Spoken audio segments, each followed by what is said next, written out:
Bienvenue dans cette revue de presse de l'actualité mondiale d'aujourd'hui. Nous allons explorer ensemble les nouvelles les plus virales du moment. Accrochez-vous, c'est parti. En Afrique, environ 40 personnes ont été tuées dans une attaque contre un village du centre du Mali, soulignant les violences récurrentes dans la région. Cette tragédie met en lumière les défis de sécurité persistants dans le pays, où les attaques de groupes armés continuent de déstabiliser la région et de causer des pertes humaines importantes. Le corps d'un alpiniste américain disparu depuis 22 ans a été retrouvé par ses compagnons d'escalade au Pérou. Cette découverte rappelle les dangers des montagnes isolées et les risques encourus par les alpinistes dans leur quête d'aventure. Les autorités péruviennes mènent une enquête pour déterminer les circonstances exactes de la disparition et de la découverte du corps.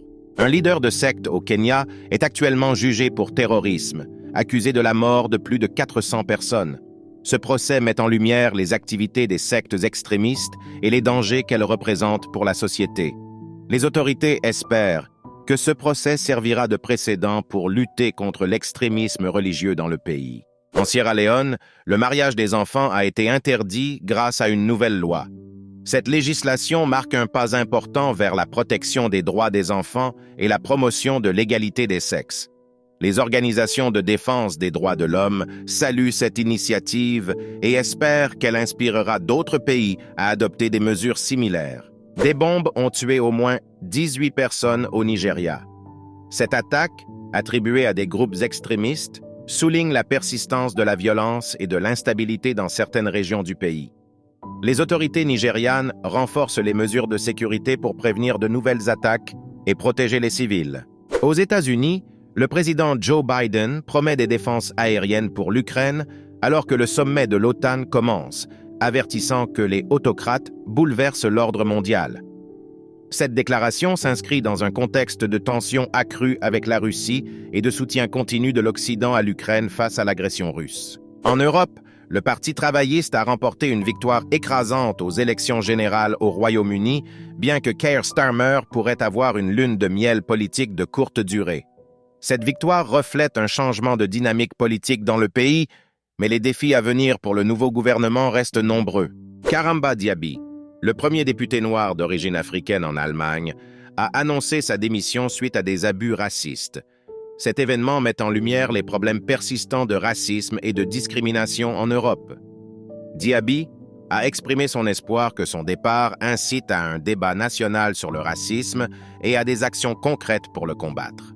Viktor Orbán, le Premier ministre hongrois, a rencontré Vladimir Poutine à Moscou, suscitant des condamnations de l'Ukraine et des dirigeants de l'UE. Cette visite controversée renforce les liens entre la Hongrie et la Russie, tout en exacerbant les tensions au sein de l'Union européenne.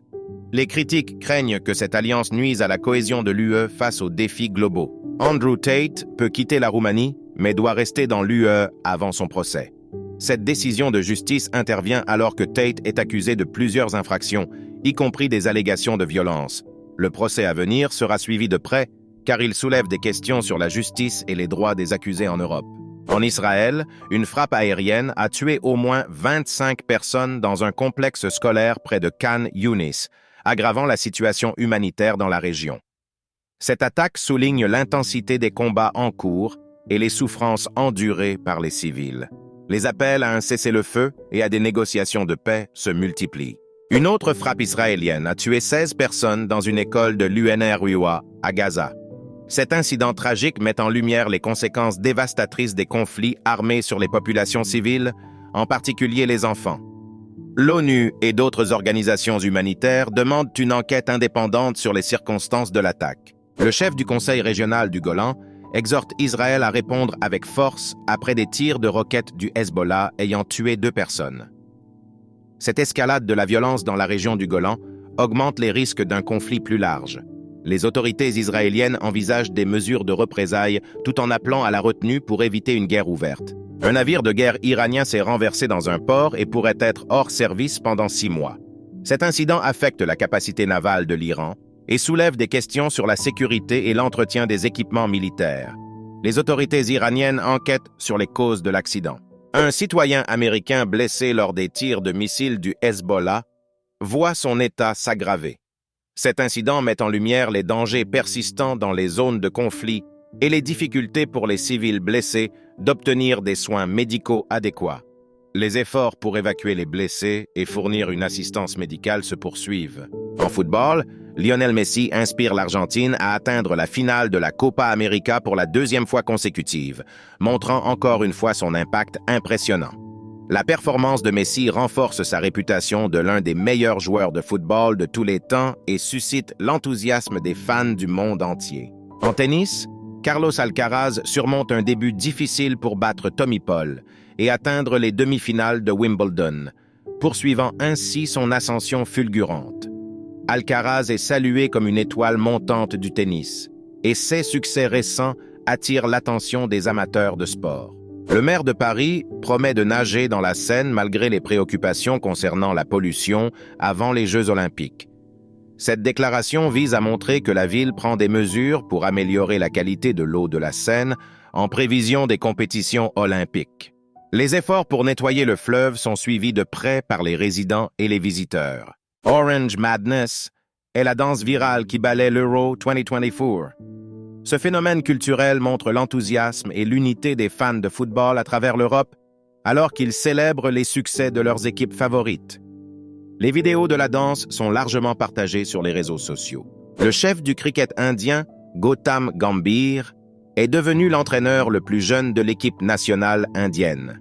Cette nomination marque un tournant pour l'équipe de cricket indienne avec de nouvelles stratégies et une approche innovante sous la direction de Gambhir. Jennie de Blackpink exprime ses regrets après avoir vapoté en intérieur, suscitant une polémique et montrant l'impact des comportements des célébrités. Cet incident rappelle aux personnalités publiques la responsabilité de leurs actions et l'influence qu'elles peuvent avoir sur leurs fans. Une start-up en Afrique innove en fabriquant des cheveux artificiels à partir de bananes, promettant de transformer l'industrie de la beauté avec des solutions durables. Cette innovation offre une alternative écologique aux extensions de cheveux traditionnelles et soutient le développement durable. Un monument en hommage à Anne Frank a été vandalisé avec des graffitis à Amsterdam.